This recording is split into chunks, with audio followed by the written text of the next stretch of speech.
Greetings, this is Dyslexy from the ArmA community group Shack Tactical. In cooperation with Bohemia Interactive, I'm creating a series of videos to explain some of the basics of ArmA 3. In this video, we'll be covering a number of tips about how to operate effectively as an infantryman, to include situational awareness, positioning, dealing with contact, and how to put effective fire on the enemy. We'll start with the most fundamental aspect of survival, which is that of situational awareness. This simply means staying aware of your surroundings, knowing how to scan for threats, and maintaining a high level of awareness all around you, even when things are becoming chaotic. One feature of the ArmA series that sets itself apart from others is the ability to look around independent of where you're aiming. This can be controlled in two basic ways. The first is by holding your Alt key, which enables this free look mode, and the second method is using a head tracking device like the Track IR to allow you to look around while still retaining aiming control. Whatever method you use, try to keep your head on a swivel. Threats can come unexpectedly from all directions, and when you move, you need to be looking around so that you can react to danger with the shortest possible delay and the greatest understanding of the tactical situation and the movement possibilities that are available to you. Take a look at this scene. What do you see? What should you be looking for first? Think of it from the perspective of cover and concealment. Cover being an object that can stop common types of enemy fire like rifles and machine guns, while concealment is simply something that makes it hard or impossible to be spotted. The enemy will occupy positions that give them a tactical advantage. They'll gravitate towards cover first and concealment second. Scan these sorts of features first: stone walls, buildings, tree trunks, and so forth. Look for signs of movement, however small. Sometimes the enemy will be easy to spot, particularly if they're caught unaware, such as when crossing open terrain or skylining on a hill. Other times, they'll be prepared for you, stationary, and good cover and concealment. You'll really have to work to spot them. Now, as to moving in this kind of hostile environment, first of all, plan your routes carefully. Avoid moving for prolonged periods in open terrain, and always be looking around so you know where you can take cover if you suddenly take contact. If you do need to move across open terrain, do so with an element of friendly forces covering you as you move. You move up, find a good position, and then you cover for them as they move up. Repeat this as needed to cross large patches of open terrain. This is known as bounding overwatch. Think of it like walking carefully on a slippery surface where you always want to keep one foot on the ground to preserve your balance. In this case, that's one element of soldiers covering while the other element or elements move. It helps to prevent you from figuratively busting your face from haste. Remember that movement draws the eye and attracts attention.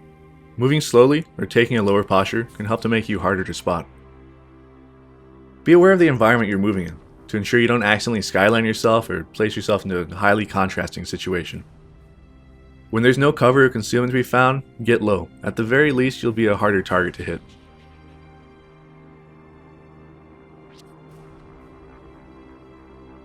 Now, none of us really came to Stratus to go on peaceful nature walks. You're going to take enemy contact at some point, and what you do in those first seconds is crucial. What you did prior to that point, your movement techniques and the tactical decisions you made, those set the stage for what you're able to do once the bullets start flying. Make sure you move and make decisions that help to put the odds as high in your favor as possible. Contact happens in two basic forms: either a soft contact, which is where you see the enemy without them seeing you, or a hard contact, where fire is being exchanged or received. Soft contacts are easy. If you see the enemy before they notice you, make a hasty assessment as to what you'll do about it. If you want to fight, find good ground nearby that gives you better concealment or cover and has an advantage over the enemy, and use that to ambush them.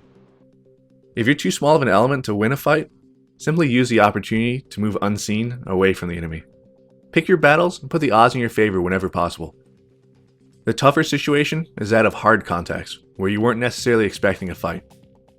If you suddenly take fire, your priority is to improve your position. The enemy tends to wait until you're vulnerable before shooting at you.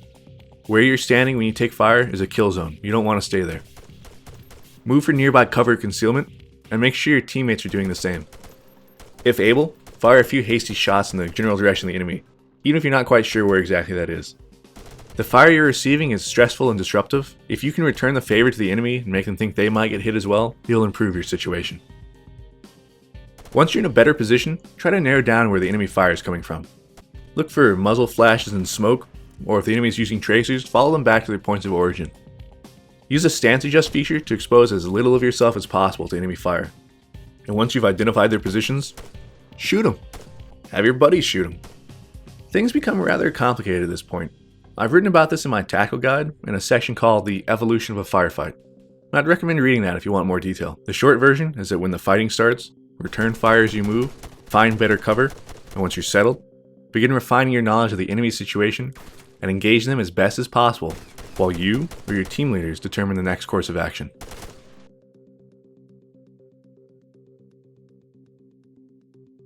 Now, as to shooting, there are several factors to accuracy. The primary ones are stance, movement, fatigue, and wounds. If you're tired or hurt, your weapon sights will not be as stable. If you're standing, you'll have a higher amount of sight sway than if you were crouched or prone. It's the same with movement. You'll have a harder time being accurate if you're moving while shooting. The further away the enemy is, the more important it is to be low to the ground and in a stable stance. Keep in mind that you can also use the hold breath feature to give yourself an extra bit of aiming precision for a short period of time. Your bullets will drop over range. Each weapon is zeroed to a specific range, and some have adjustable sights. You can see the zeroed range in the upper right of the HUD. If the target's closer than that, your bullets will strike slightly high, and if it's further, the bullet will fall below your point of aim. Look for puffs of dirt and dust to help you adjust your aim as you fire, and adjust your sights if needed to be more accurate. Keep in mind that every shot doesn't need to be at a perfectly visible enemy. If you can't directly see the enemy, but you know roughly where they are, shoot at positions that look like they'd be good positions for the enemy to take. If you see a patch of bushes and know there's enemy fire coming from that area, but you're unable to spot the shooter, put some rounds into the bushes. It's entirely possible you'll be able to hit someone you couldn't see, simply by paying attention and thinking through the situation from their perspective. Be liberal with your fire.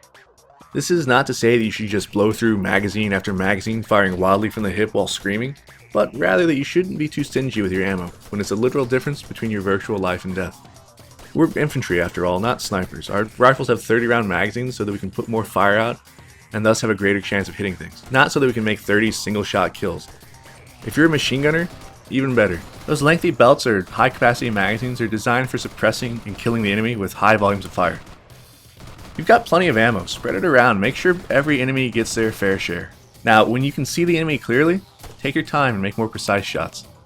When you can't, make up for this lack of knowledge of their precise position with extra bullet volume, so to speak.